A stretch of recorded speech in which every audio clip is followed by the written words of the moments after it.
There we go. Now we are live with the Spooky crew for episode 2.5, we're going to call it, so we can kind of finish up what was going on last week and move forward. So, does anybody want to do the recap of what was going on last week? Okay, well, I could do the recap, I guess. Okay, so...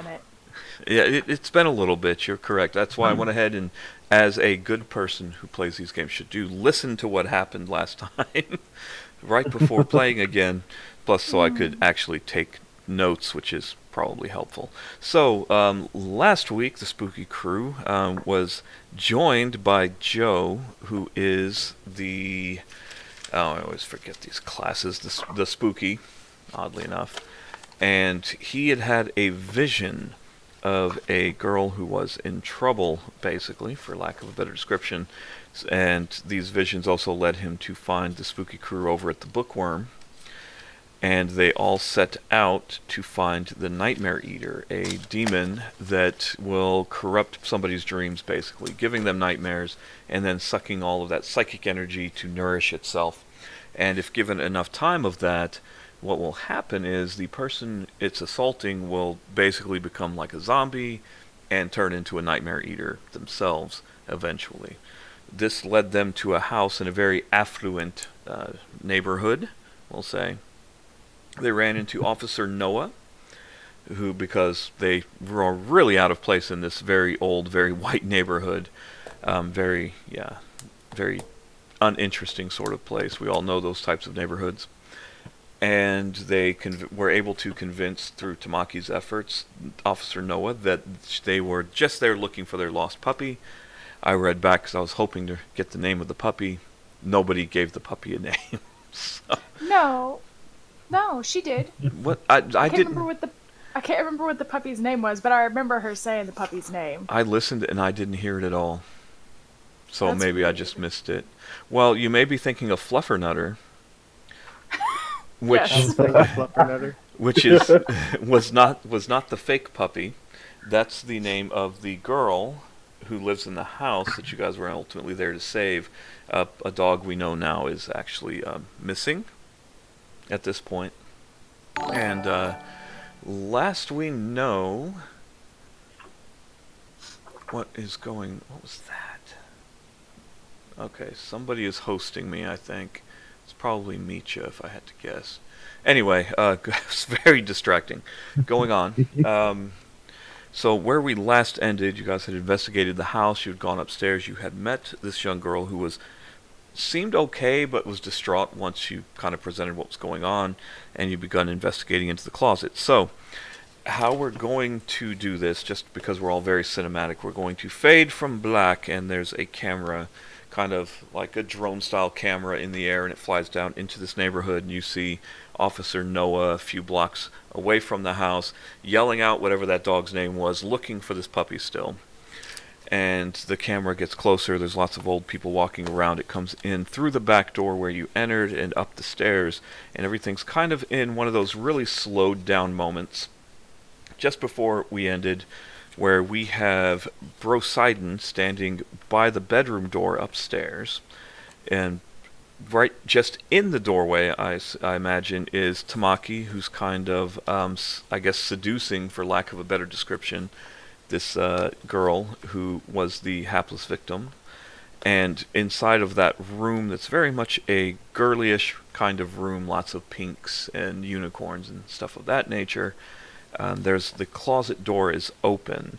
Inside the closet, what has just occurred, we kind of camera pans into the closet, just past Luca, who is in the doorway of the closet.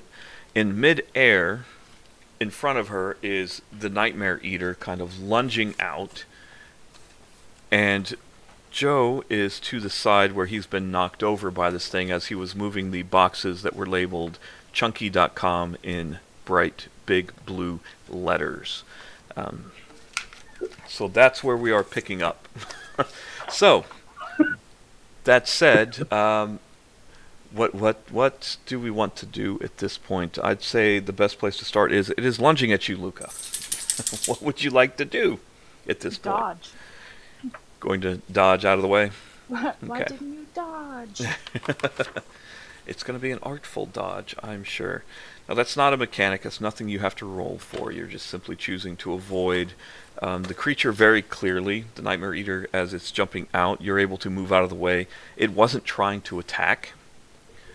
It's just trying to escape. Very clearly, it was trying to just get out of the way. So it leaps past you, knocks you to the side as well. So now you're falling over in this closet. And it darts for the door where Tamaki and the girl are. At this point, it does jump and begins to make an attack. That's... Go ahead. So can I quickly try to roll on a... Oh, where'd it go? Trap. A specific person, Trap. minion, or monster. Okay. You can do that. Go ahead and roll for weird, because that is a magic roll. Weird 3. Roll. I've got a 9. You have a 9. Fantastic. So, as you begin to cast the spell very quickly, time dilates and slows to a crawl, except for you. Everybody else is kind of frozen in time, and things are a little bit dim at this point. You feel like the spell connected, but as you could feel the power welling up, it kind of fizzled out a little bit, and everything just sort of froze. And from downstairs, you hear a tea kettle going off, and you're the only one that's not frozen at this point. All right. At first, I would like to push aside Tamaki and said young lady. Yeah, we never did give her a name. What should we name her? We need something very good. We'll go with Susan. That's very plain sort of name. We'll go with That Susan. was the other person's name. Was that the other person? What other person? That was the person that the ghost was looking for. I was looking Was for it? Susan. Okay, so no Susan. How about name we could just I'm be do, not like, Andrea. super Ashley? creative. Ashley, there we go. That's another good one. So it'll be Ashley. God, I'm so bad at names. Should have planned that out a little better. So you push Ashley and Tamaki out of the way. It's like that, like in the X-Men movie with Quicksilver. Yes. Where he's just like Kind of. gently doing all of these things while time is basically frozen for everybody else. Okay. So, yeah, and you're able to do that. While everything is kind of frozen, it's kind of like everything's suspended where they are. If you were to look out the window, in fact, you would see that the rest of the world seems to be moving along just fine. So it seems to be affecting just the things and people inside of the house. And the tea kettle, you hear the tea kettle stop, as the whistle just kind of stops. That slow stop as if somebody has removed it from the stove. And you hear from downstairs, Brokath, what are you doing?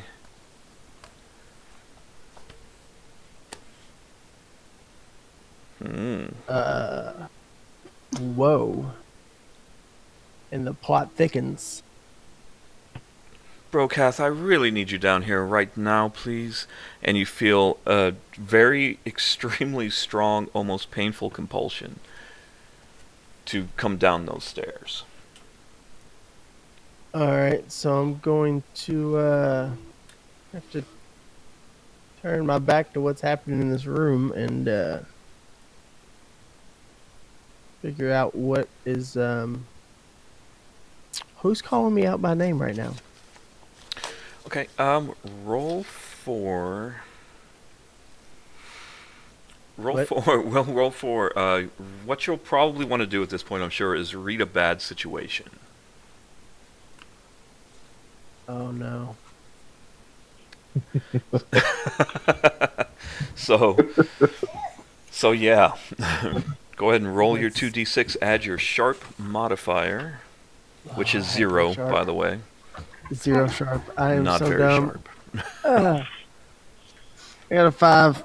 Got a 5. All right, that's a fail. You have absolutely 100% failed to read this bad situation.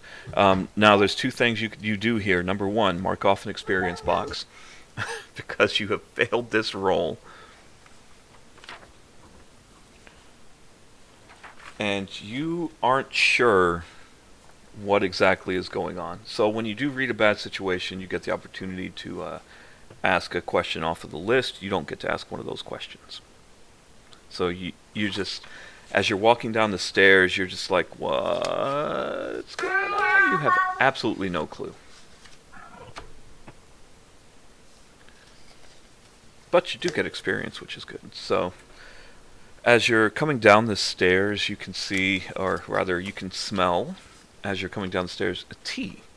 Actually, as you're coming down the stairs, it starts to hit you in the face as you round the corner and go into the kitchen to see where this tea is. In there, what you find is going to be a rather attractive gentleman. Very, I want to say old school suave, like old movie star kind of look to him, like, what's his name? Dean? Yeah, like I'd say more like an Errol Flynn, a little more refined, perhaps a very young, what's his name? The horror movie guy. I can't remember his name. Always did the creepy voice. Was on the 13 Ghosts of Scooby-Doo. Vincent Price, yes, that's thank you. He's got like an old, like Vincent Price kind of look to him almost. Is definitely an older gentleman, but very, very decent looking. Very well put together, well dressed in a not quite a suit, but definitely some higher priced sort of clothing. And it says, Brokath, what are you doing? You have one job. And as he says this, and you see him, you immediately realize, oh, yeah, this is kind of your boss. You have this whole half-demon thing going on, but this is your boss. He's a higher-ranked demon than you are. And, yeah, he says, when I gave you this child, all those years ago, you had one job, Brokath. Keep her safe until we need her. This doesn't look very safe to me. I got it.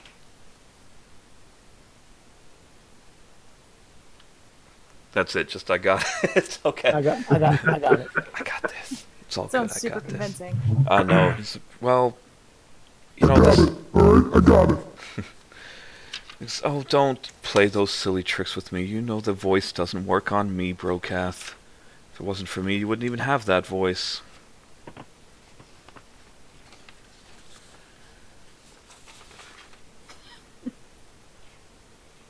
And we wait. He's just like, I don't know what to do. I've got it. Says, well, you better. I'm going to do you a solid this time around, but you need to be more careful moving forward. Protect our merchandise. And he kind of raises up and snaps his finger. And you feel the pressure change very slightly and then come back to normal. Now, go kill that thing and go take care of the merchandise. And he just snaps again, and things have kind of started again. You hear a scream from upstairs from Ashley, and you hear a crash as the Nightmare Eater, since you've moved them out of the way, luckily, has kind of flew over the banister and fallen down into the foyer area.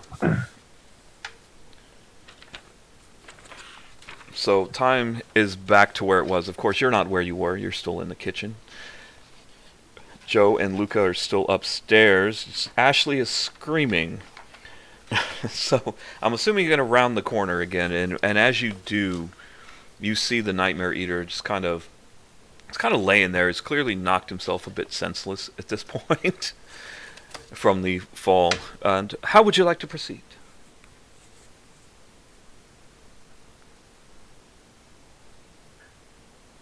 Brokaw. He's gone. He's disappeared. Oh no. I can account for one. I can't account for two. Not easily, anyway. He's gonna come back like, what was going on? What did I miss? Yeah, pretty much. Okay, well, while we wait for him, can I attempt to quiet the screaming? I'm not a fan of screaming. Yeah, you absolutely can. So you kind of were knocked over to the side in the closets, and you know what? Somebody roll me 2d6s. This is no for real good reason. No modifiers. I actually rolled 2 6s. 2 6s. Holy shit! So you were able to not land on top of Joe when you were knocked Yay. over. So you were able to catch yourself on the wall. You know, just kind of put your hand out, maybe grab the edge of the door, and are able to really get back on your feet very quickly. So as you approach, Ashley is just kind of curled up in a ball, screaming at this point. Okay. Oh, apparently, Brokaw's interwebs took a shit. Oh, Power cycling now. awesome stuff. Okay. Alright, so I'm going to take a moment. I'm going to address chat real quick because chat is alive and well, and they're wondering why hasn't Senpai noticed me. I can see the chat, but in the order of playing the game, I'd really rather play the game right now.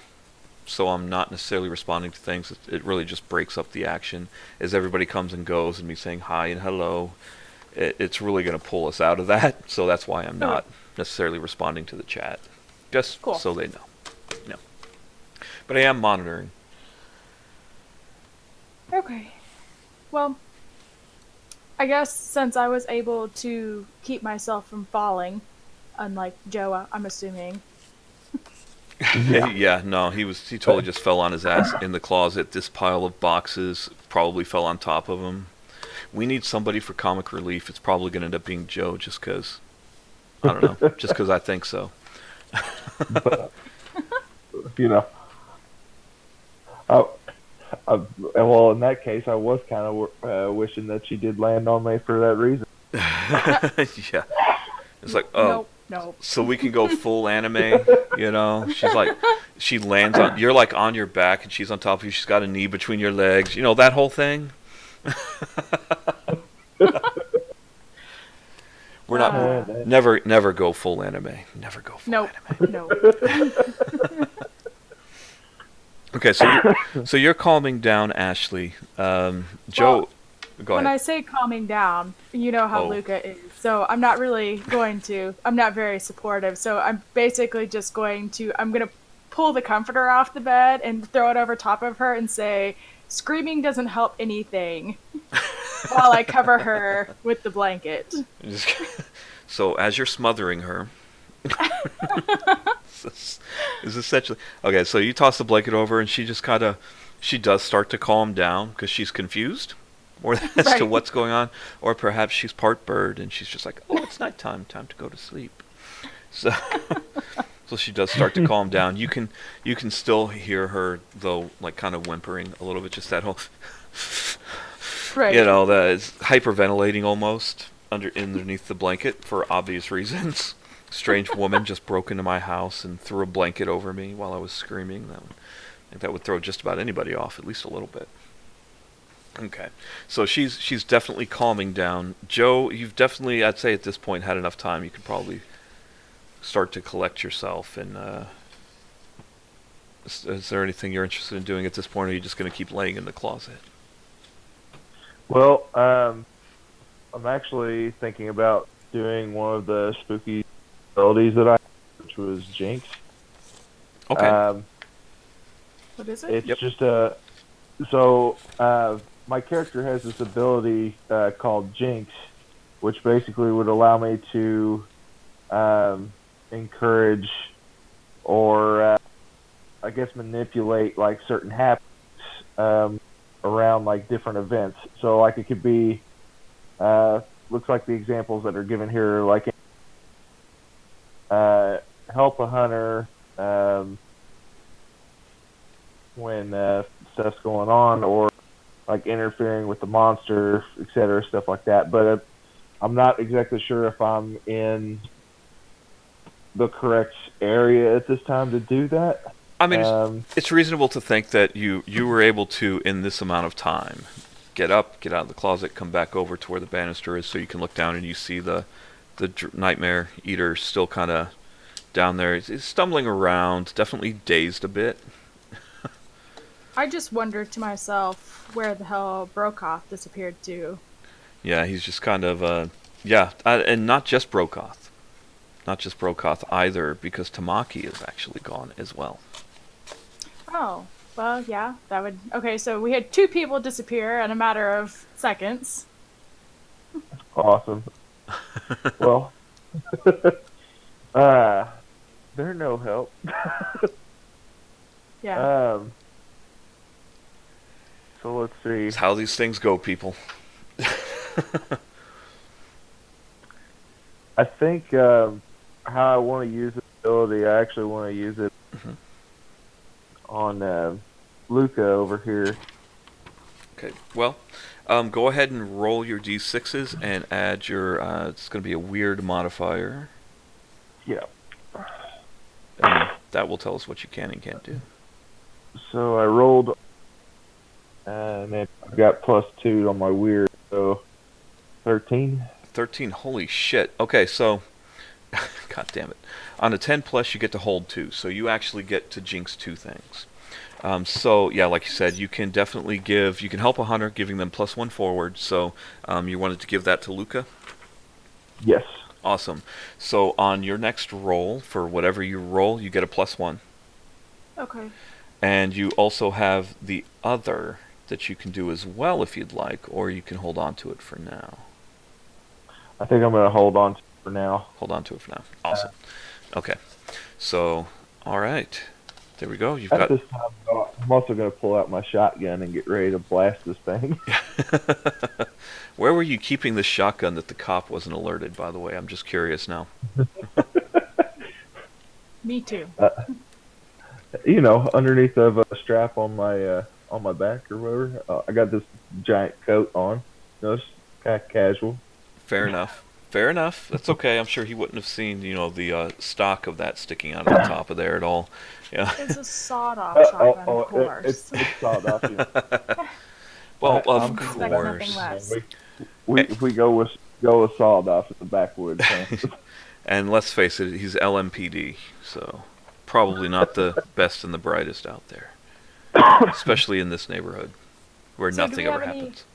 Do we have any idea how to actually kill this thing? Trying to think. I was gonna say, or is there anything that I can do to attempt to figure out how to kill this thing? Because really, I mean, we know what it is, and we found it, obviously, but we don't really know how to take it out. Right. That was something... I mean, I feel like Go I should have ahead. some vague idea because of who I am, but... Yeah, within the book and stuff that Right. you used to research initially to find those answers that you were looking for. And was, that might have been one of the things you were holding, wasn't it? It probably 'Cause I know was. It's you rolled probably well. an investigative mystery. Yeah, most likely. Yeah, we'll say that it was. So with that, we're going to go ahead and say that you were holding that, and we're going to use that now for what can hurt it. Basically whatever. Like, it's very corporeal. Most demons are going to be... You can hurt them with just normal physical means. Bullets, bladed weapons, blunt objects. You're going to do physical damage to them, regardless. Right. Well, I mean, you're they're just not killing a supernatural in that host, means. right? No. I mean, this is the thing. This is it. It didn't Right. possess the dog. I figured it was the dog that it had taken over the body of, and that's why you said that it looked like a hound, and the dog had gone missing, and all this stuff. No. The dog's Okay. just missing. Oh, okay. For whatever reason that could be. Yeah, I know, right? And that's keeper keyword for I don't fucking know the answer to that question. Okay, I'm making this shit up as I go along mostly. that's fair. But yeah, it's definitely a thing. You know that it can take physical damage. Anything that will particularly harm it. Like most things, cold iron will work on things that are fey in nature. They don't necessarily do a lot to demons. Silvered weapons could potentially do some extra harm, things of that nature. And of course, if you wanted to do extra damage, you could always try casting a spell, at which point you can enchant your weapon to do extra damage Yeah, as because well. that worked out so well last time. I mean, I'm just I saying do it's an option. have a magical dagger, though, and a silver sword. Yep. So- So, yeah, I mean, you can use either of those if you would like. Okay. Well, I vote not shooting it, because shotguns do a lot of damage. And make a lot of noise. And make a lot of noise. Yeah. What other weapons do you have, Joe? Any? I have full and the shotgun, which also my hunting rifle was concealed, so He has a magical bag of holding, clearly. Oh. Yeah, clearly. It all makes sense now. Just remember, if anything weird happens, it's magic, and a wizard probably did it. Alright, Merlin, come down over there. Okay. So are we going to then go ahead and proceed while Brokoth is MIA? Yeah. We'll assume Alright. he's... So, what we can maybe assume is that while time stopped for him, it kind of went on its own for you guys. Like, he just kind of blinked out of it. But to him, everything looks frozen, where he's stuck in that moment. Makes sense. I can take that. Yeah, it's magic. Okay. Right. And a wizard did it. Exactly, and a wizard did it. Or a Fucking demon, wizards. either way. Okay. Well, Joe, I vote we proceed to try to kill the demon thingy before it recovers too much from head slamming into the wall. Cool. How are you wanting to do that? So at the moment, you're both upstairs, looking over the railing. The railing down into the foyer area, where it's stumbling around at the bottom of the steps, basically. well, I'll take point and start moving down the stairs where we're towards the thing, getting ready to blast it. Not shooting it. Why not? Too much noise, too much damage. Okay. Well. Sword, dagger. No, neither. Neither. I have really loud weapons. Okay, well, I guess you can just be a meat shield then. Continue. Okay, so you're gonna continue down the steps. You've cast the jinx, and in one fell swoop, you're still continuing down the steps. Go ahead and describe to me exactly what you're wanting to do here. So from here, I'm monster still kind of stumbling. Yep. Yeah. Well, maybe I'll use that second hold that I got Jinx and inflict damage on the monster due to like an accident. Gotcha. Yeah.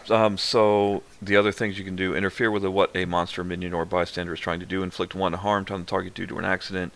The target can find something you left for them, or lose something that you will soon find as well. Actually, really interesting shit there. So you cast Jinx again. What does it look like when you cast this? Is there any kind of verbal component? Do you move your hands? What exactly does that look like? Do you pull like an I Dream of Genie and kind of, nod your head, wiggle your nose? Well, to me, it's more so something like where I'm kind of like holding out my hand, like focusing on my target, depending on what it is. Like if it's directed towards this one thing rather than like an area, I guess, Gotcha. or a specific object, I'm pointing out towards like the monster, kind of like holding my left hand to my head because it also kind of gives me a little bit of a headache to cast this. But Okay. that's basically what I'm doing in order to like send this jinx to this creature. Gotcha. Okay, so as you reach out your hand, and the telekinetic energies reach out, there's at the bottom of the stairs. There's like a cabinet there. It's kind of used like a coat rack kind of thing. It opens up at the top. It's I'm thinking, what is that? A chifforobe, I guess. I don't know what the hell those are called.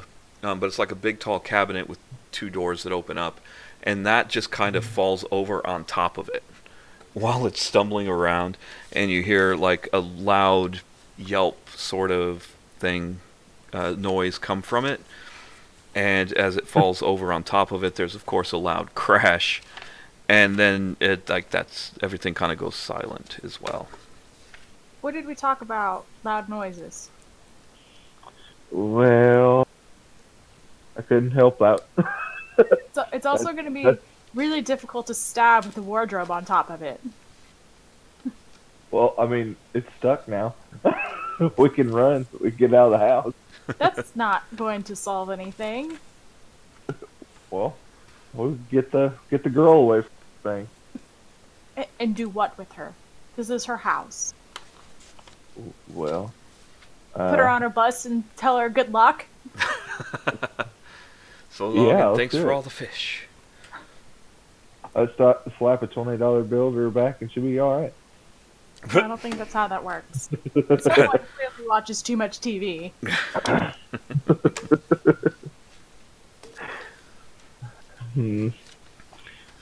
Well, now that I've got this thing, like, Trapped under the wardrobe. maybe it like vanished to Narnia. I mean, you never know.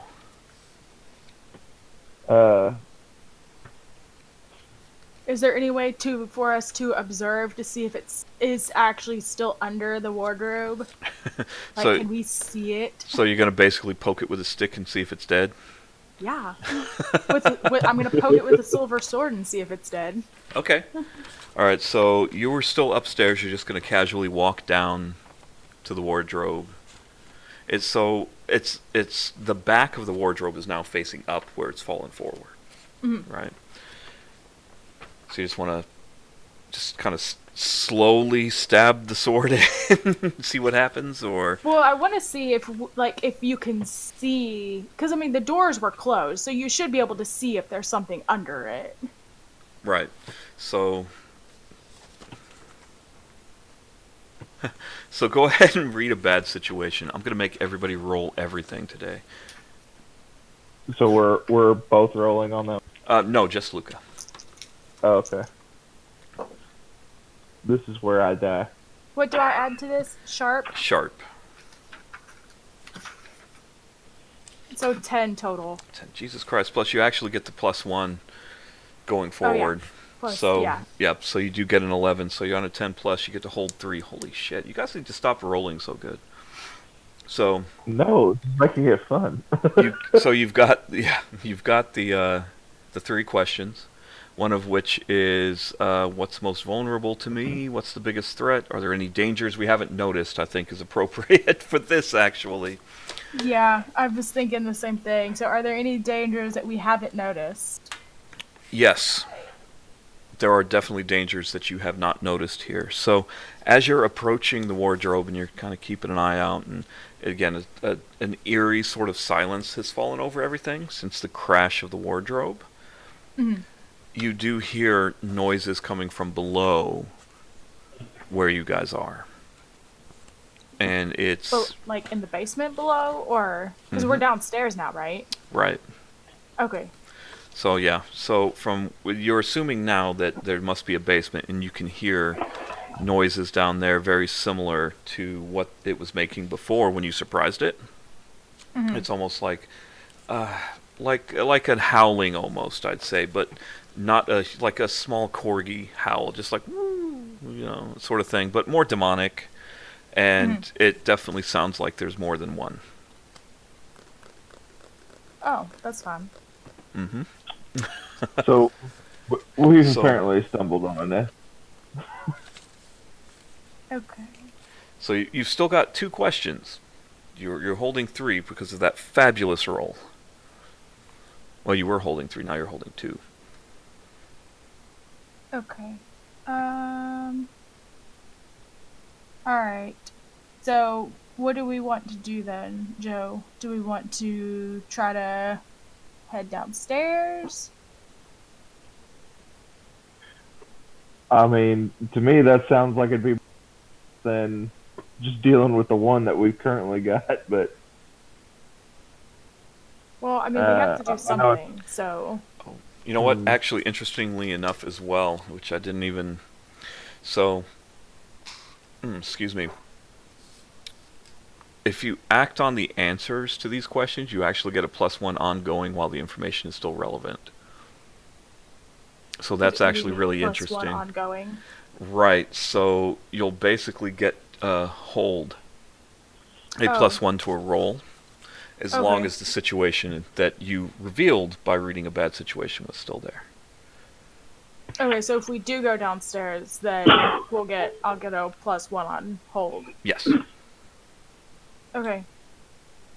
Well, I guess this one seems like it's no longer there, I guess. Our only real option is to head downstairs. Joe. All right. Okay. So I guess we need to find how to get downstairs. You know what would be really helpful right now? A hole in the floor? Like one more person to play. That would be super helpful right now. Yeah. I would imagine. Yeah, just a smidge. Okay, so when you walk back around to where the kitchen area was, so when you come down the steps, and you're right in front of you as you step off the steps is the front door. To the left is the empty room with just the piano in it. To the right was the dining room, and around just like around the corner there, towards the back of this foyer area, there is another walkway with a couple of doors. There's one on the left and the one on the right, and then it's very short walls, and then you're into the dining area. So one of those doors is most likely going to lead to the basement for you.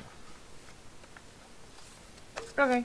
Well, I guess let's head that direction, and see if we can find the stairwell. Okay, so when you guys walk down there, how are you guys walking? Are you prepared, basically weapons out, ready to go, sort of thing, or? I am, definitely.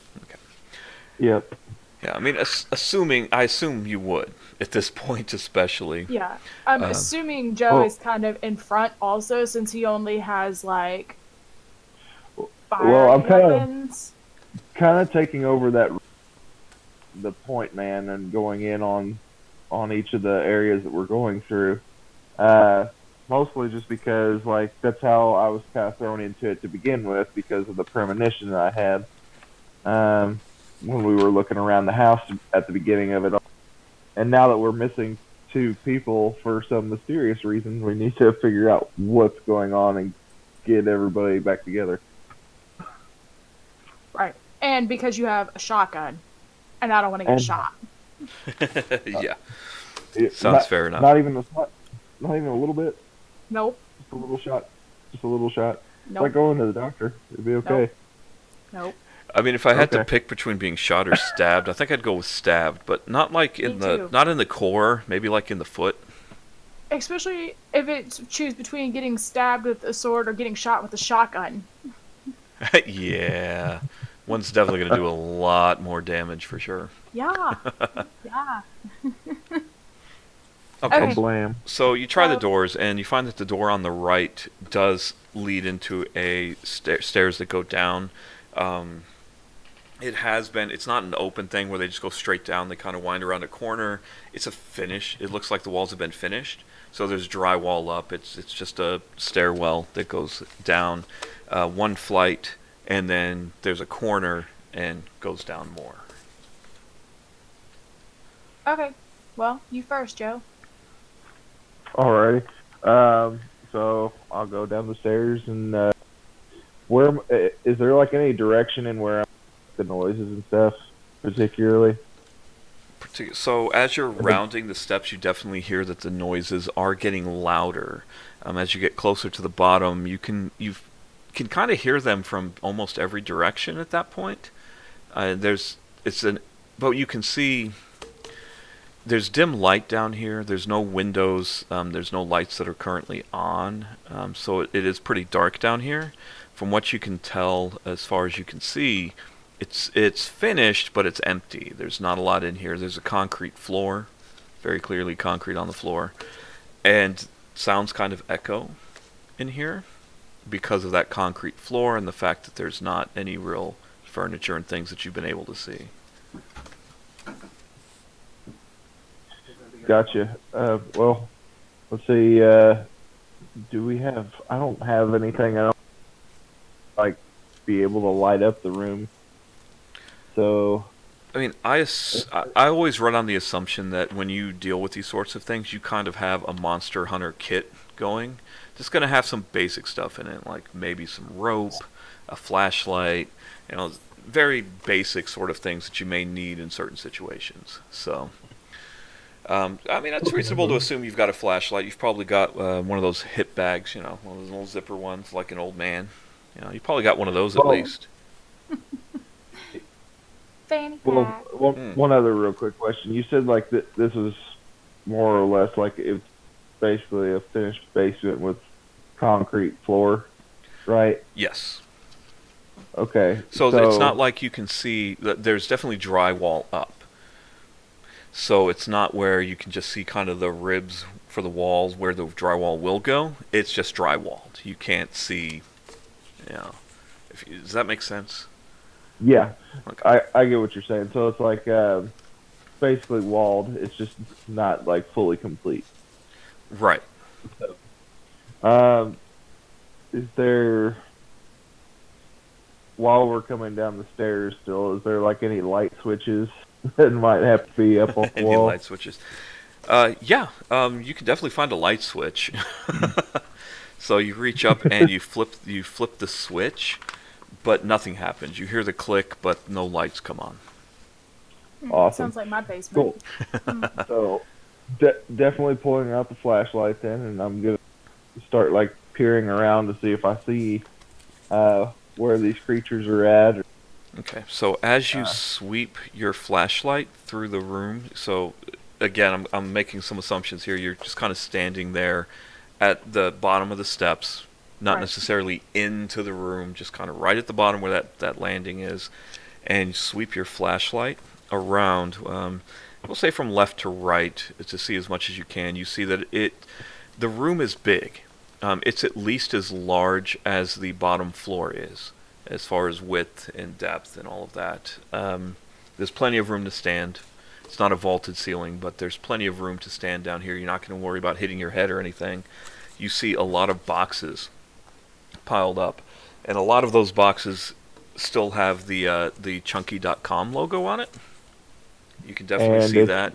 And kind of bad memories already over by one of the boxes earlier. He's like, boxes are bad. So you see lots of boxes kind of stacked up in different piles. You do see occasionally some movement, but it's really fast. So you're not quite sure what to make of that. But there's definitely things down here moving. It's very empty except for boxes that are piled up. A lot of those chunky.com boxes, there's other boxes that are unmarked in piles as you sweep from the left to the right. The noises you've heard before have all but stopped. So you'll get like maybe an occasional sort of yip. You may hear some like scampering claw type noises, things of that nature. And they don't seem to be focused in any one direction.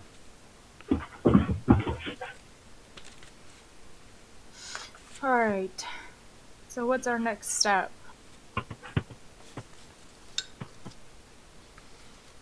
Well, let's see.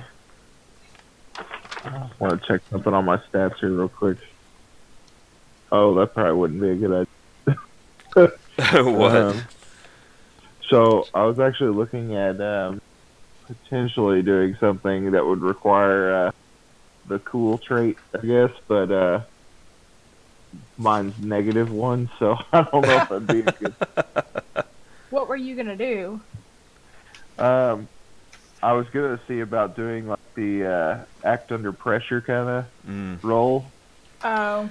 That wouldn't necessarily apply here. So act under pressure is more of a situation where, let's see, we'll go with this basic one if we can, even though it wouldn't really work in this campaign. You're fighting terrorists and trying to defuse a bomb, and you're being shot at. Now you're acting under pressure to defuse this bomb. It's more of that sort of a thing when you're trying to do something and there's lots of things going on around you that could potentially interfere, cause distractions, have you make a mistake. Gotcha. Okay. Well, tell you what, I want to do. I want to do the roll then for the read a bad situation. Read a bad situation. Okay. Since I got kind of a standing idea of what this basement looks like. Let's see. So, it's sharp, right? Sharp. Yep.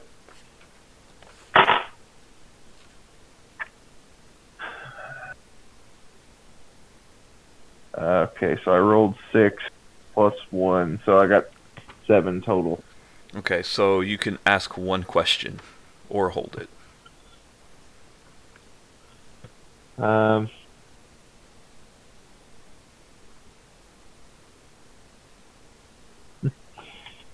And what's my best way in? What's my best way out? Are there dangers we haven't noticed? Which, yeah, I'm- I definitely. hope not at this point. I'm gonna go with what's the best way to protect the victor. Well, I guess the victim in this one. She's upstairs covered up with a blanket, suffocating. Yeah, so the best way to protect the victim, as far as you can tell in this situation, is to clear this house. You know that Ashley is still upstairs, or assumably still upstairs. Last you knew, she was upstairs, covered in a blanket. Yeah. I mean, we just kind of left her, so it's fine. Yeah, I'm sure it'll be okay. It can't. Nothing. What can go wrong? What could go wrong? So, but if she is still upstairs, if she is still under that blanket, if she is still being mostly quiet, you feel like the best way to protect her and anybody else from becoming a victim would be to clear out these nightmare eaters. Okay. All right. So what How's about that for use just vague magic? enough? What about use magic then? Because there's one that says banish a spirit or curse from or summon a monster, communicate with something, Okay. observe another place or time. So I would say they're definitely not. The creatures themselves are not spirits. Right. And I don't think they would qualify as a curse either, if that makes sense. So I don't know that one would necessarily work. Summon a monster. Sure, you could summon a monster in the world if you like. Communicate with something that you do not share language with. I mean, potentially. As you learned from the first encounter with the spirit, sometimes violence isn't the answer. So, I mean, it's always possible that it's not going to hurt. It's just not necessarily going to help either. But it's definitely a thing you can do. Or you, of course, are still holding 2 from your read a bad situation as well.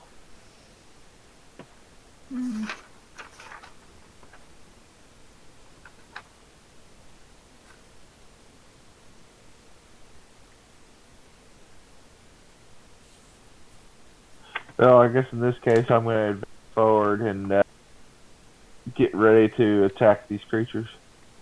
Gotcha. So you're just like... Or be attacked. You're standing in the door and we just hear... You're good to go. Okay, yeah, I mean, you can go ahead and advance. That's fine. Let's see. I still need to read through this whole book. I can't... Not committed everything to memory. So... When you walk... I will say it's kind of fun holding a shotgun and a flashlight at the same time. Well, you can always be holding the flashlight in your mouth. Yeah. Or or we can really retcon things and go, you know what? It's one of those tactical ones that you can kind of like hook onto your jacket. See, that makes more sense for like the person from out in the backwoods. You know, we go all out with our firearms. Yeah, I was going to say from clearly from your previous training with these weapons, that's probably what you would do, and that's fine. Well, we can go ahead and work on that assumption. I'm okay with that. You know, I keep things fairly loose at this point. So, okay, so real quick before we move forward to blowing up the house with shotgun shells, so do we know if it's typical for them to live in big groups? Because when we talked about it previously and went through the books, it wasn't necessarily like nothing mentioned about them living in like groups. Right. So most monsters are motivated by just a couple of factors. This isn't necessarily a high-level demon like Brokath. You know, not necessarily a free-thinking, free-willed sort of thing. A lot of demons are motivated by just a few simple things. Sometimes they just cause chaos, and that's their only motivation. A lot of times, monsters, though, are motivated to nest, procreate. Okay. And that's just as monsters in general will be motivated to do that, you know, and they'll find a place they think is safe, and then they'll start laying eggs, birthing, whatever it is that they do to procreate once they feel like this is it, this is the spot. Hmm. I'm trying to think of a beneficial question for reading a bad situation. Because, I mean, obviously, if it's a nest, then we need to know, like, what we're looking for, you know? Right. So, or if there's going to be, like, one specific demon that we're looking for that, you know, if we take that one out, then most likely all the rest of them will also go, or are we going to have to fight every single one of them? Gotcha. That's not anything that you're sure about in this situation, for sure. I don't know about demons' breeding habits. Yeah, no, it wasn't detailed in the book necessarily. Okay. And you're not into monster/demon husbandry, so. That's fair. Maybe that's something I should start studying. Yeah, no. As a side note, Luke is just like, demon husbandry. Must look into that when we get back to the bookworm. Yes. Okay, so I think an applicable situation for this, I mean, you can ask the same questions over, right? So again, are there any dangers we haven't noticed is actually applicable multiple times, not just once, as long as you're carrying it forward. So that is a possibility, I think, in this situation. All of them could potentially work in this given situation. So what do we know? Right now we know you're in a basement. It's dark Right. except for the flashlight. There's some clutter around, large piles of boxes.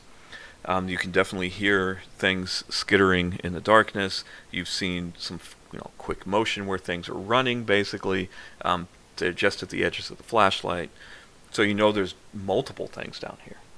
Mm. Yeah, I'm Okay. starting to think that this company is sending these creatures out because of all these boxes. All the Showing chunky that. boxes.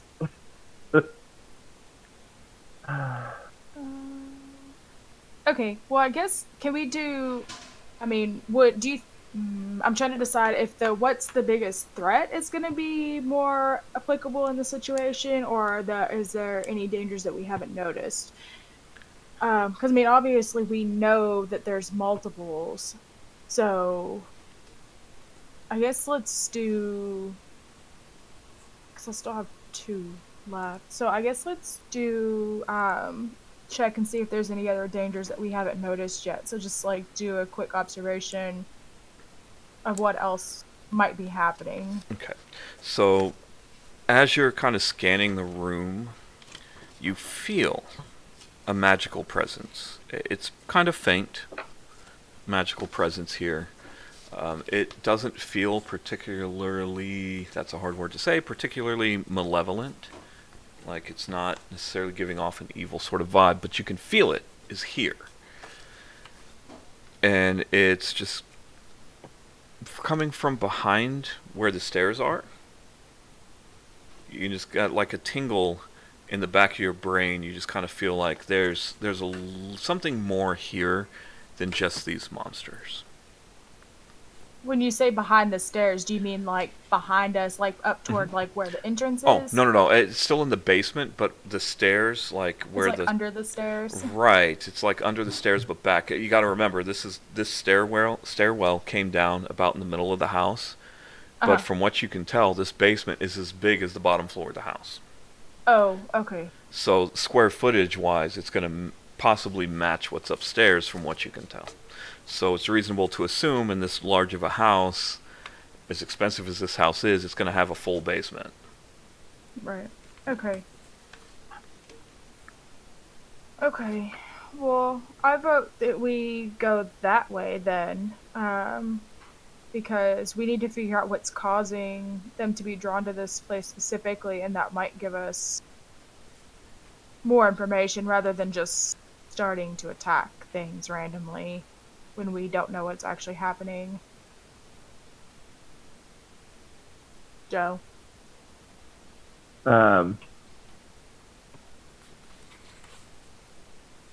Well, you heard the. I'm gonna take your word on what to do here, as far as the expertise go on this, because you are a bit more experienced on this than I am. So. And that's how everyone died. Yeah. Okay. Well, I guess let's head the way toward the presence, the non-malevolent presence. Okay. So Joe's going to move first. Joe, as you walk out from the stairwell, you do see very quick movement. Go ahead and roll to kick ass for me. Because as you're stepping out, you're basically getting one of these jumping at you, clearly wanting to attack. All right. So let's see. It's still a 2d6, right? Yep, 2d6. You, however, you can use the big whammy. So you can roll weird instead of tough because you have a tough modifier or a weird modifier of 2. So you can actually do that. So if you want to use your powers to kick some ass. I probably will because it will benefit me more, I think. Possibly. Yeah. It depends on how you roll.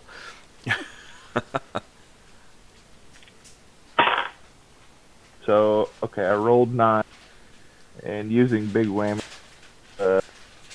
11.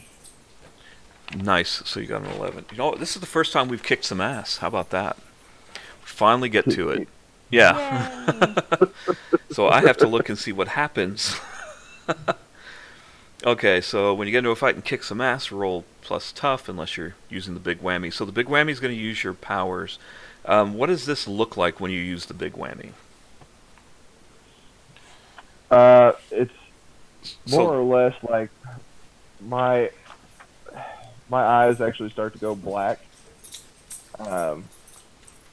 Like it's almost like a concentrated focus of power, just like emanating off of me. Mind bullet.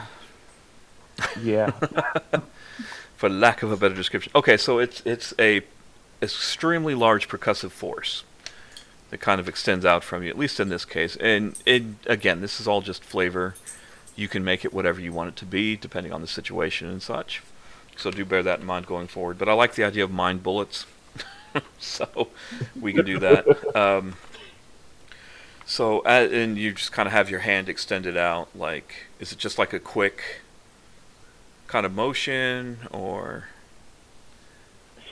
Yeah. So it's think of like like a kid playing with like a toy gun or something, or like to kind of use It's as a a toy finger gun. gun.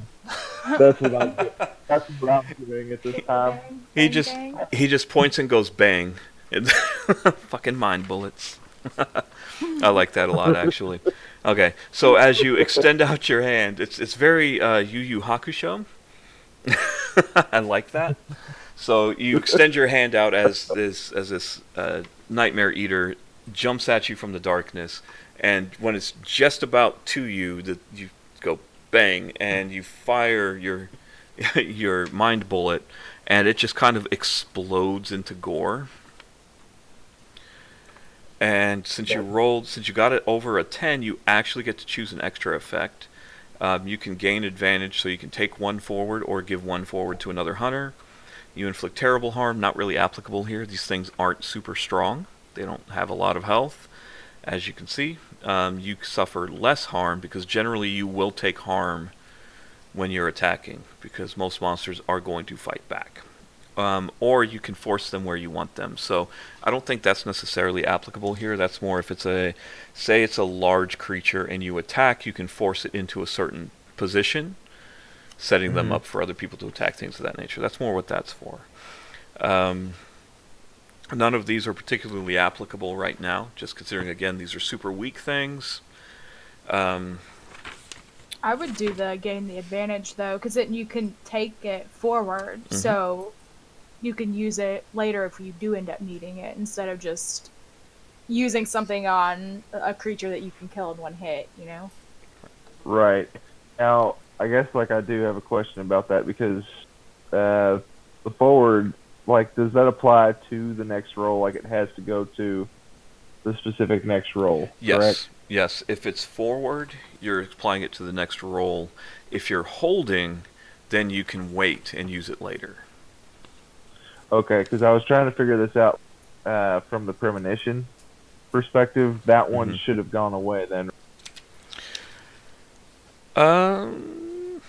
Because it was a +1 forward. Yeah, I'd say probably at this point, for the most part. I think you've been placed into a situation where you are preventing that premonition.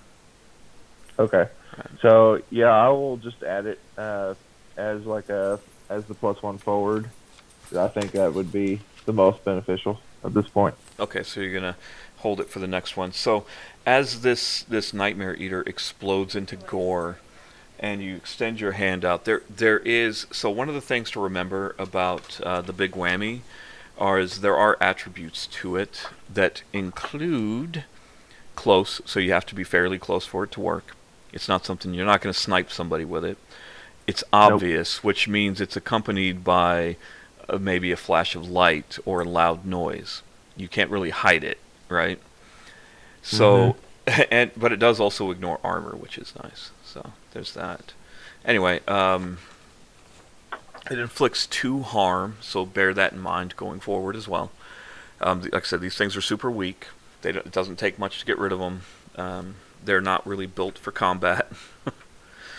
So it's not going to take much to take them out. And so as you do that, there is a loud bang. It's not as loud as maybe the shotgun would have been, but it also echoes around this basement room. As it does so, you kind of see at the edges of the flashlight, you start to see, when cats are in the dark and you kind of see their eyes and that's it? Yeah, you kind of see that going on from multiple creatures that are out there just at the edges of the flashlight, and they're kind of moving back and forth about, not really getting into the light, trying to avoid it. In fact, if you were to wave it around, they would definitely get out of the way of the light as much as possible. But you can definitely see them skirting the edges of that light. Okay. So, let's try to stay close to the wall so that Backs to nothing the wall. sneaks up on us. Keep your light out as we continue. Oh, keep the light out? No, Oh, out as in on. Okay. Out as in used. Yeah, I was like, why would you turn the light out? Yeah, quick, turn the light off. Quick. No. Nothing. What could go wrong? Just the same things as leaving the victim upstairs alone. Yeah. Who knows how that's going to turn out? I certainly don't. Anything. Anything could happen. So I guess we're gonna try to keep moving then.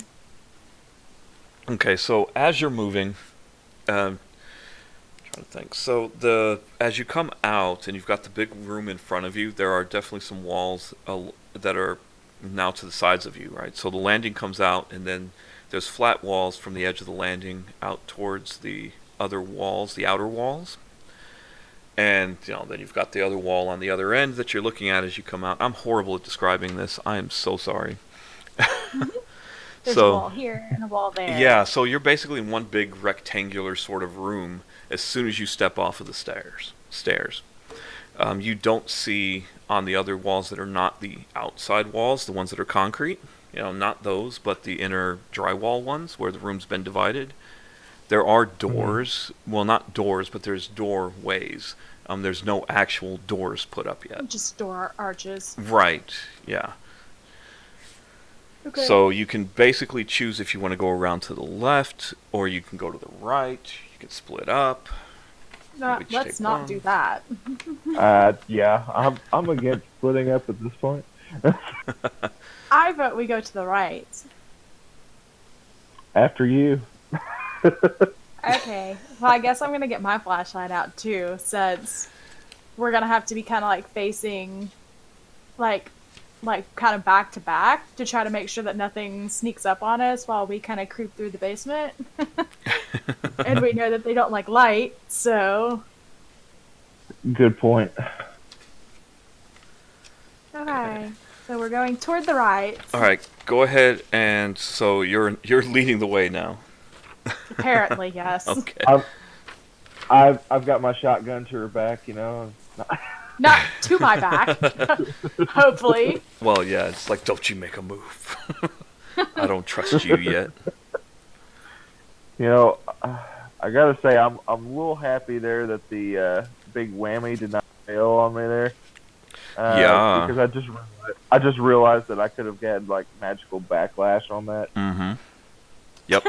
That's always and a that's how we possibility. died. Now, the plus side is you do have a +2 to weird, so that's very good in your advantage, considering the average roll on a 6-sided die is going to be 3. That puts you in a pretty good place to succeed most of the time, but of course not always. But the way you guys are rolling, it's never going to go wrong apparently, so that's okay, I guess. Last time I fucked up my enchant. So I don't even want to hear that. This is true. Me. Now, Especially because if I have to kick ass, I have a -1 on tough. Yeah. Yeah, you do. I have to ask though, there is that luck factor into it as well. Okay. Like change a roll. Right. Okay, so luck. Glad you asked about luck. So you can use luck. If you fail a roll, you can spend a luck point, and it basically voids that roll out. Whatever you roll doesn't matter. It's automatically a 12. Right? Oh, okay. But you don't get luck back. You never get luck back. And when you're out of luck, you are out of luck. That's when bad things really start to happen. The less luck you have, the more I have an opportunity and a reason to make bad things happen. So it's not something that you want to use all the time. Right. That said, that's my character I know has that. There's like a special thing for it for my character. I don't know if it applies to. I'm assuming it applies to every character type, but I don't know. It was something I thought was interesting in this game when I realized that about luck, but it was. It's still, we haven't gotten to that point of using it, so I'm waiting to see like how it turns out. Right. Yeah, it's definitely a thing. Yeah, for your character in particular, you do have a dark side to this character. So as you use luck, these dark sides become more apparent and present themselves. Perhaps you're able, maybe it's a situation where you're able to keep urges under control now, but as your luck runs out, you become less likely to do so. So yeah, for your character in particular, that is a major concern. It's too bad we don't have somebody who's one of the mundane. They can actually get luck back. They're the only class that can, and they can give luck to other people. Oh, nice. Yeah, they're such an interesting class. I really wish somebody would have picked the mundane, because they're very much the they're very much the Shaggy and Scoobies Mm-hmm. of the groups. They just kind of go headlong into danger and come out okay on the other end usually, and accidentally stumble upon the answers that are needed, things of that nature. So, yeah, I really kind of wish we had someone who was the mundane, but we don't. So, No, we don't. yeah, apparently nobody was interested in being the mundane. It wasn't interesting enough. Anyway, enough Maybe about next that. So, speaking of kicking some ass, as you are walking down the wall, heading towards that right doorway, another one does lunge out from the darkness. They're only coming at you like one at a time. They're still a bit uneasy. They're not sure what's going on. They seem smaller than the one that was upstairs. Mm-hmm. So perhaps they're younger. They could potentially be offspring sort of situation. So another one lunges from the darkness at you, Luca. Go ahead and roll to kick some ass. Roll good. I rolled a 10, but then it's -1. So you get a 9. Yeah. That is just good enough, isn't it? I believe that is just Yeah. good enough. Where'd my paper go? I had it. Where'd it go? Can't keep my stuff straight. Shit, no, seriously. What the hell? There it is. Okay. Just to make double sure. Yeah, on a 7+, you're fine. Anything less than a 7, you're going to fail and take harm. At this point, yeah, you and whatever you're fighting inflict harm on each other. So that's another thing about the way combat generally works in this game. If you're attacking, something's attacking you back. You trade blows. It's very much like Doomsday and Superman punching each other. You know, you punch them once, they punch you back. You punch them once, they punch you back. Kind of think of it in that kind of a way. Okay. So you do inflict harm as you reach out. I'm assuming you're using your dagger or the sword. You had the sword. I had my didn't you? sword out. Yeah. Okay, so as it comes up, it leaps out of the darkness at you. You raise your sword up to kind of like catch it in midair, but your aim's just a little bit off. So as you're slicing out at it, you kind of catch it on the side. It's enough to do fatal damage, but before it kind of crawls away in the darkness after you've got it, it was able to kind of scratch at you. So it's just a minor wound. Literally one harm. So you're like, whatever, it doesn't matter. I'll put a band-aid on and I'll be fine. Mm-hmm. So again, these things are not made for combat at all. Okay. So they're super weak, but you do see as it crawls off into the darkness, you see the others that are there. You kind of hear the skittering kind of pick up. Mm-hmm. You see a little bit more movement at the edges of the flashlight, sort of thing. Okay. So you start to round the corner into that back area. The back area is the same as the front area. It's just a big open space. You do feel that magical sort of glow, I guess, for lack of a better description. That energy still back there. It's just kind of pulling at you. You don't necessarily feel compelled, like you can avoid it, but you're just like, oh, okay, that's exactly where that is. It's like an itch. Mm-hmm. So, I take it you're wanting to go ahead and keep continuing forward to that. I am, yes. Okay, Joe, what are you going to do? Well, I'm going to follow her, still protecting her from the rear facing that way, just because Right. I know like we've got so many like down here with us, and we never know when to pop out. So Yeah, gotcha. So you're back to back. You're walking backwards, kind of watching the door, sort of thing at this point, as you make your way through. And again, there's it's still dark in here. You have yet to see a window in this basement. There's no natural light. All that's there is from your flashlight. And as you head towards where you feel that magic presence, you can see that there are more boxes, and it appears to be coming from inside one of the boxes. The presence is in the box. Yes, yeah, the magical presence you're feeling. What's in the box? I knew it. What's in the box? What's in the box? Okay, anyway. I So, hope it's a treat. well, better than the alternative, I suppose. Okay, so let's continue to head toward the box. Okay, and as you get closer to the box, the creatures appear to become a bit more agitated. Mm-hmm. Like there's definitely more movement the closer you get to it. You definitely feel like, yeah, they are definitely taking notice now. Okay. So So. when you get close enough where you can see kind of the back wall behind where you're feeling this magical presence, you do see on the wall like it almost looks like a cocoon. It's kind of stuck to the wall, kind of thing, and it's very moist and just black, and it's back behind the stack of boxes where you're feeling this presence. Okay. Has anybody got fire? Anybody smoke? Lighter? Nothing? No? Okay. We'll just burn the whole house down. It's fine. I'm sure they've got insurance. Okay. So I still have one hold. I think I'm gonna wait.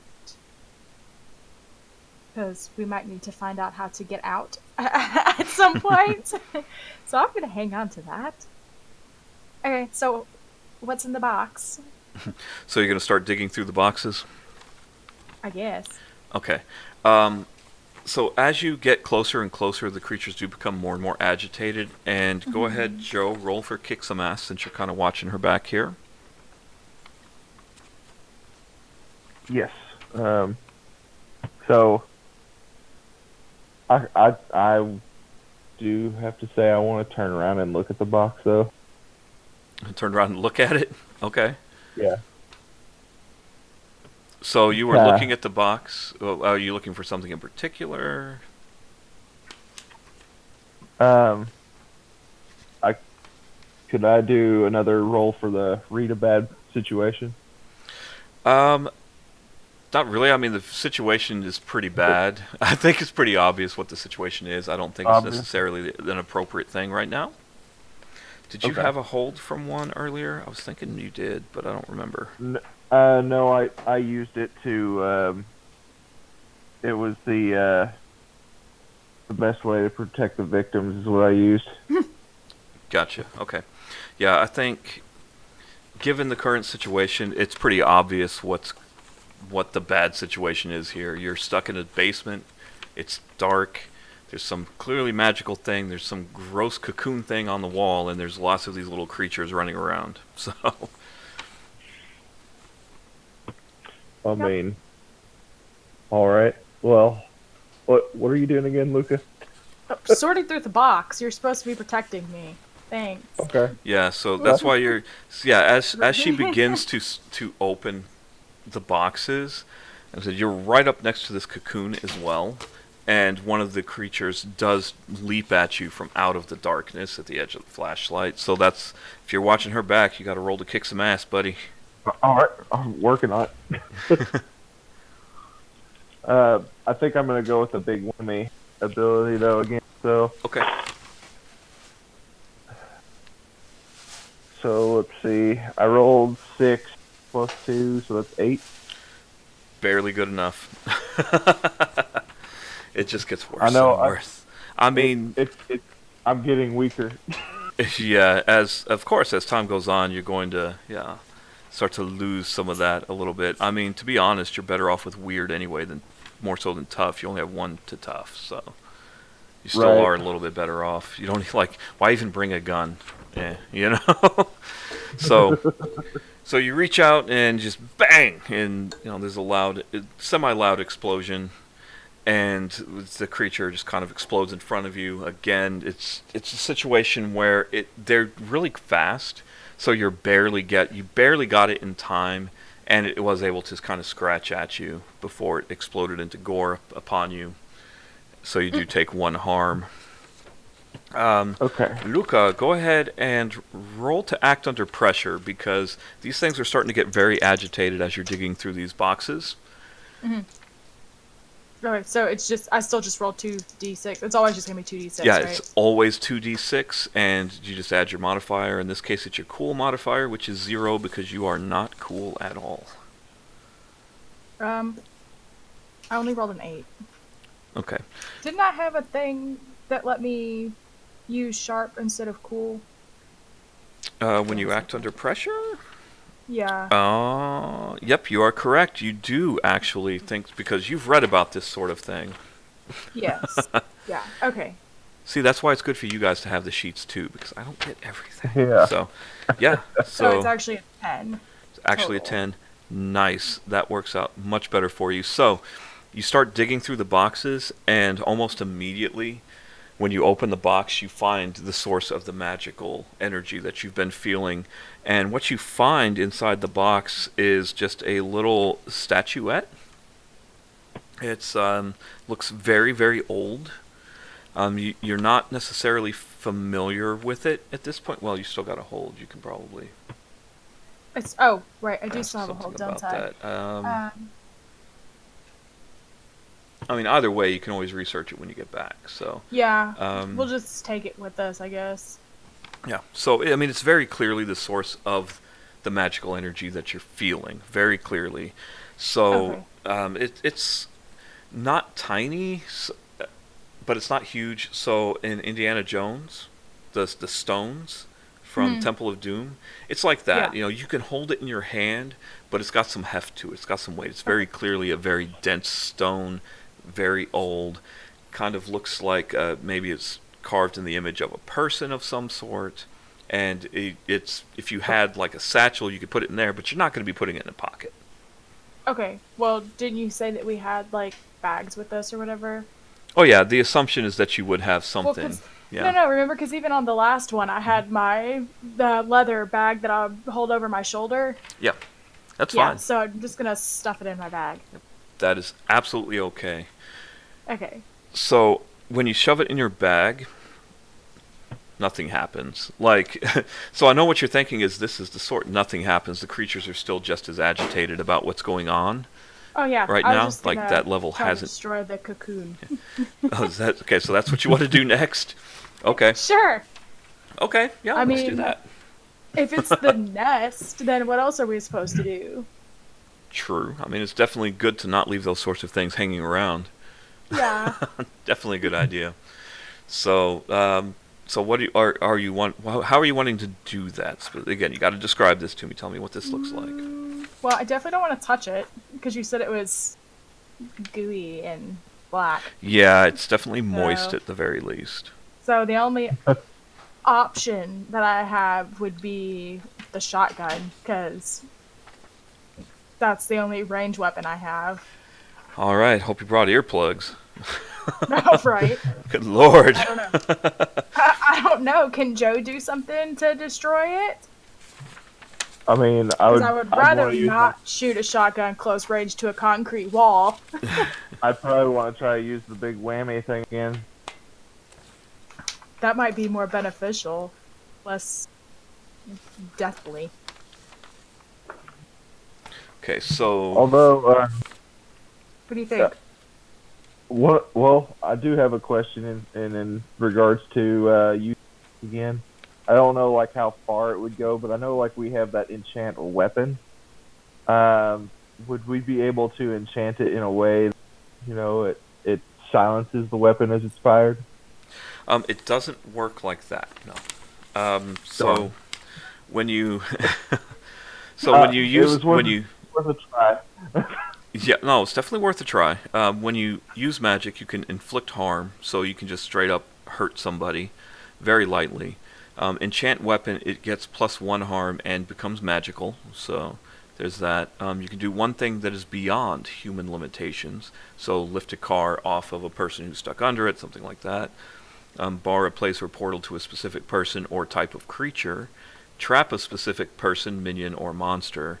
Banish a spirit or curse from the person, object, or place it inhabits. Summon a monster into the world. Communicate with something you do not share a language with. Observe another place or time, or heal yourself for 1 harm. Or cure a disease or neutralize a poison. So So I mean, there's definitely some options there. I know what I Right. would do, but that's what I would do. Did you say I know what I would do? Oh yeah, I know what I would do.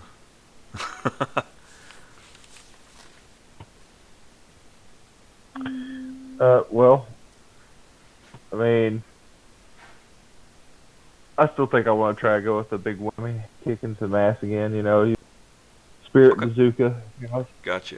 We're gonna call it the finger gun because I just think that's funny. Besides, spirit gun is taken. We don't want to get sued for stealing old ass anime shit. Okay. Yeah, I know. Really old ass anime shit. God. Fucking Okay. Yu Yu Hakusho. But- All right, so you're gonna want to roll your d6s. Add your weird modifier. Okay, so I rolled 9 plus 2, so 11. Nice. All right, so that is going to be your kick some ass. I know you get something. It's on a 10 plus. So, actually, well, no, that would have already been used. So, as you reach out, we're gonna assume you're just like because you're getting a little bit of advantage on this one from that last time you rolled high. So you reach Mhm. out this time with both hands. Not just the one. You've got both finger guns out, and you say pew pew. Pew pew. Pew pew is what we get, and both of your fingers that you can just kind of see the ripple of the force of this psychic attack as it erupts from the tips of your fingers, and the cocoon explodes into nothingness. There's just nastiness all over everything in the immediate area. So it's just a black sort of slimy mess. Maybe there's a few chunks floating around everywhere, but it's definitely gone. It's this cocoon is no more. It's an ex-cocoon, and Please tell me a little bit of this got on Luca. more than a little bit. I mean, you guys are both close enough. You guys are covered in this just nasty black slime. I'm extremely upset by this, by the way. So yeah, what's Luca's exact reaction? Like immediately, because there's going to be that moment where I mean, to be honest, I probably just stand there and like don't move. It's like one of those things where you're just like, what do I do? Like in like a total panic, an internal panic of what do I do? it's just frozen in place, like, oh, Pretty much. fuck. Yeah. that makes Yeah. sense. I think that's what most people would do in that situation. Yeah. Okay. So and just after that moment, there was a silence just after the finger guns go off, and then there's just these horrible noises that come from all directions from the other nightmare eaters down there. You assume from, I mean, they're all over the place down here, and as one, they just kind of start getting closer, creeping up out of the darkness, and do that whole we're trying to circle you kind of thing. Mhm. Yeah. We're Shit kind of in a just got corner real. though. You're definitely up against a wall. Yeah. So one So at side least they can't can't. come up behind us. Right, exactly. As long as you Right. have your back to that wall, they won't be able to come up from behind you, for sure. Okay. And I was really kind of hoping Brian would be back by now. What the Yeah. hell happened? I mean, That would be super helpful. yeah, I know, right? Just that last second swoop in. That's what we really want. We need that hero moment.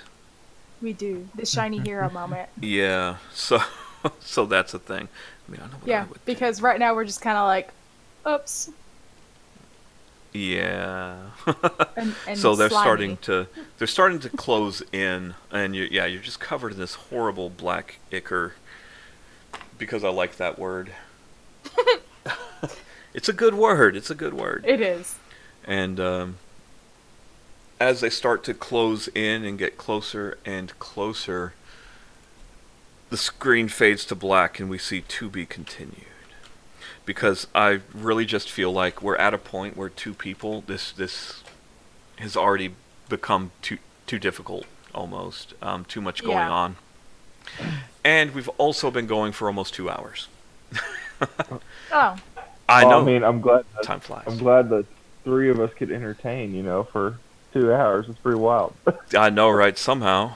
So we're going to end it there. And again, that closing scene, you two are in a very dark basement, only lit by flashlights, covered in this horrible black ichor and goo and nastiness from the exploding cocoon on the wall.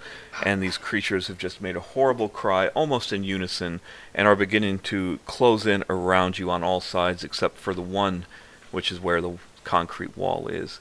And things fade to black, and we get that nice to be continued pop up. I picture this in like spooky letters, like, you know, ghostly kind of looking letters, and they're all glowy because in my mind this all takes place in like 1994.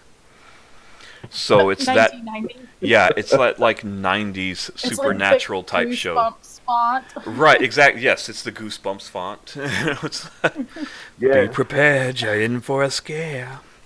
Okay, and that's where we're going to end that, and hopefully next time we play, we can have everybody here the whole time. Yeah. That would be super helpful, in fact. Yeah. So we are going to go ahead and end it there. Anybody still watching, thank you for hanging out with us. We had a good time, I hope. I had a good time anyway. Did you guys have a good time? Oh yeah, it was a Sweet. lot of fun. Awesome. And hopefully we'll see you next time. Don't forget to like, follow, subscribe, whatever the platform of choice you are currently listening on dictates you do. And join us, I don't know, are we looking at next week, you think? Or the following week? What is next weekend? The 5th? I have no idea. I would say the following. Following. Well- Okay, so we'll play the 5th if we can, but the 12th if we cannot. How's that sound? Yeah. Unless things come up. Anyway. All right, so we will see you in 1 to 2 weeks. Oh, the 12th is Mother's Day. Oh, shit, it is, isn't it? So the 12th is Yeah. probably not a good day. Well, Jesus Christ. Stupid holidays so much getting in the ways. There's everything going on. Let's just try to shoot for the 5th for now, and then we'll do 2 weeks after that. How's that? The 19th after that? That sounds good. We'll shoot for the 5th. You know what? How about this? How about you guys just like and subscribe and follow, and keep an eye out for that little notification that pops up saying we are live. It will always be on a Sunday, and it will always be about 11 a.m. ish Eastern Standard Time in the U.S. So just keep an eye out on that, and hopefully we'll see you next time. Of course, till then, be kind to yourselves and each other, guys, and catch you later. Say bye, guys. Bye. Bye, everybody. Thanks for listening.